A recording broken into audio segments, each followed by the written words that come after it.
যারা প্রবাসে আছেন তারাও মনে কষ্ট নেবেন না, যারা মা হয়ে চাকরি করছেন তারাও মনে কষ্ট নেবেন না। ওয়াল্লাহে আল্লাহর কসম, ওয়াল্লাহে আল্লাহর কসম, ওয়াল্লাহে আল্লাহর কসম, আপনি যে 2টা টাকার জন্য যে মা চাকরি করতেছেন আর 2টা টাকার জন্য যে পিতা প্রবাসে আছেন সন্তানকে ফেলে, আল্লাহর কসম করে বলতে চাই, পৃথিবীতে টাকা কামানো অত কঠিন কাজ নয়। পৃথিবীতে পারমাণবিক বম তৈরি করা অত কঠিন কাজ নয়। আসমান চন্দ্র মঙ্গল গ্রহে যাওয়া অত কঠিন কাজ নয়।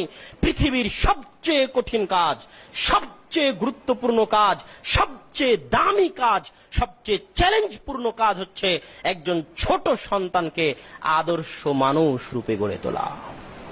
এর চেয়ে কঠিন কাজ আর পৃথিবীতে নাই। এর জন্য কমসে কম বয়স 10 বছর হওয়া পর্যন্ত একজন সন্তানের সৎ পিতা সৎ মাতার সংস্পর্শ চাই। আর আপনি চলে গেছেন চাকরি করতে। এটাই কি মায়ের দায়িত্ব ছিল? মায়ের সবচেয়ে বড় চাকরি হচ্ছে সন্তানকে লালন পালন করা, সন্তানকে মানুষ করা।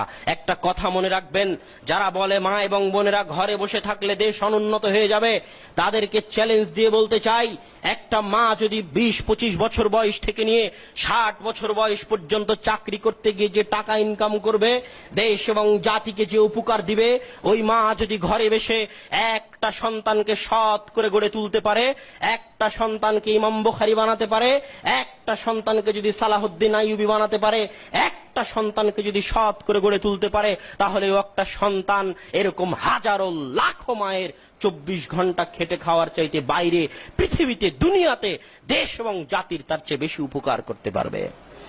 এটা মিথ্যা কথা যে মা যদি বাইরে থাকে দেশ অনুন্নত হবে, বরং এটাই সত্য কথা যে মাকে ঘরের বাইরে বের করে আমার পরবর্তী প্রজন্মকে ধ্বংস করে দেওয়া হয়েছে। আমার পরবর্তী প্রজন্মের আমল, আকীদা, আদর্শ, শিষ্টাচার ওই কর্মচারী চাকরানির সাথে থেকে চাকরানির মতো বানিয়ে দেওয়া হয়েছে, অসভ্য করে দেওয়া হয়েছে। মা এবং পিতাই হচ্ছে একটা সন্তানের প্রথম আদর্শ শিখার জায়গা। এই 10 বছর বয়স পর্যন্ত যা বললাম, এটা আপনি আপনার সন্তানকে যদি আদর্শ মুসলিম বানাতে চান আপনাকে করতেই হবে। এবার আসি আপনার সন্তানকে কিভাবে আলেম বানাবেন। একাডেমিক লাইনে চলে যাই, লেখাপড়া শিক্ষার জগতে চলে যাই।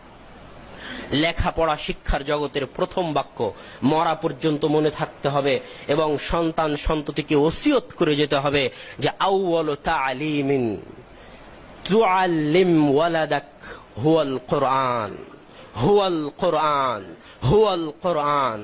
সর্বপ্রথম যে শিক্ষা আপনি আপনার সন্তানকে দিবেন তা কোরআন, তা কোরআন, তা কোরআন। আমি ব্যক্তিগতভাবে মনে করি কোরআন বাদ দিয়ে অন্য কোনো শিক্ষা দিয়ে সন্তানকে শিক্ষা শুরু করানো হারাম। আমি ব্যক্তিগতভাবে মনে করি কোরআন বাদ দিয়ে অন্য কোনো শিক্ষা দিয়ে সন্তানকে শিক্ষা শুরু করানো হারাম। সন্তানকে ডাক্তার বানান, ইঞ্জিনিয়ার বানান, ডিসি বানান, ভিসি বানান, আমার আপত্তি নাই, ইসলামেরও আপত্তি নাই। কিন্তু আউয়ালু তা'লিম, জমিনে আসার পরে সর্বপ্রথম যে শিক্ষা আপনার সন্তান গ্রহণ করবে একজন মুসলমানের বাচ্চা হিসেবে, তা হচ্ছে কোরআন। আপনি আপনার পরিবার পরিজনকে ওসিয়ত করে যাবেন, বাবা এইভাবে বংশ পরম্পরায় সামাজিক ভাবে চলতে থাকবে।